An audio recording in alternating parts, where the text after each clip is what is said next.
Shalom, selamat pagi saudara-saudari yang dikasihi Tuhan.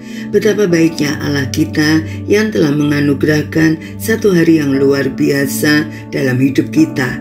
Mari kita siapkan hati kita untuk mendengar renungan firman Tuhan. Mari kita berdoa. Selamat pagi Bapa yang baik, kami bersyukur untuk penyertaan-Mu sepanjang malam hingga pagi hari ini kami bangun dengan tubuh yang sehat. Engkau adalah Allah yang setia. Kami siap menerima berkat yang baru pada pagi hari ini.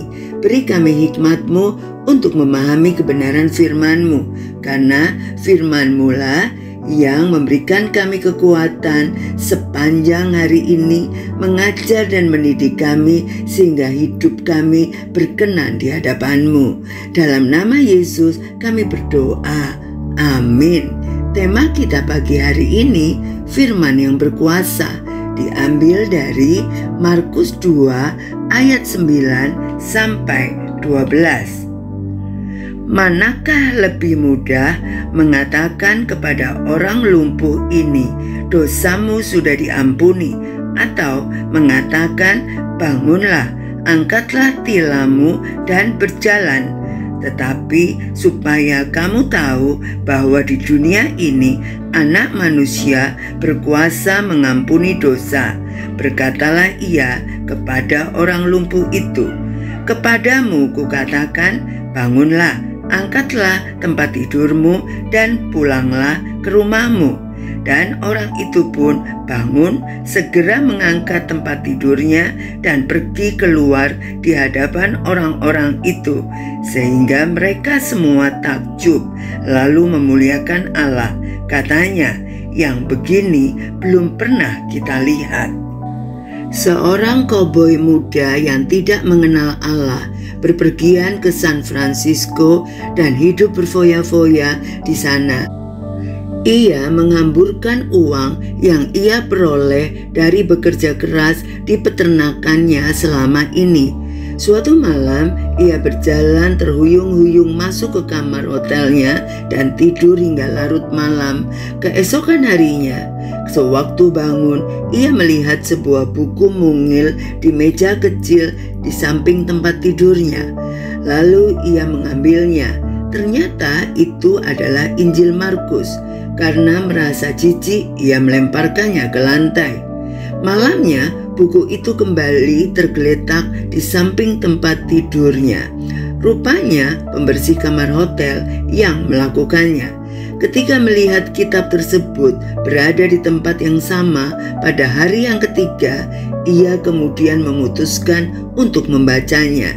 Ia menjadi sangat tertarik pada kitab itu sehingga tidak ingin meletakkannya.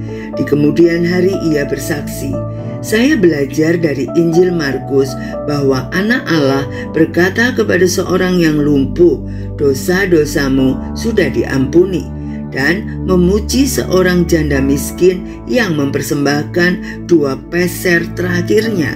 Saya terkesan ketika Yesus memeluk anak-anak kecil dan memberkati mereka. Lalu meski diperlakukan dengan sangat tidak adil, dia rela untuk disalibkan demi menyelamatkan orang berdosa. Saat membaca alasan kematian Yesus, saya melihat kesalahan saya sendiri dan merasakan damai sejahtera dengan mempercayai Yesus.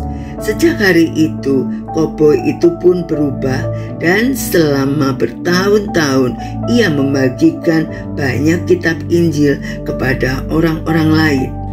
Kita pun yang sudah menerima anugerah keselamatan dengan kasih Kristus yang luar biasa harus menjangkau sebanyak mungkin orang dengan firman Tuhan yang meyakinkan itu. Injil itu sungguh penuh kuasa untuk mengubah hidup setiap orang. Injil diberitakan untuk menghancurkan hati yang keras dan untuk menyembuhkan hati yang hancur. Mari kita berdoa.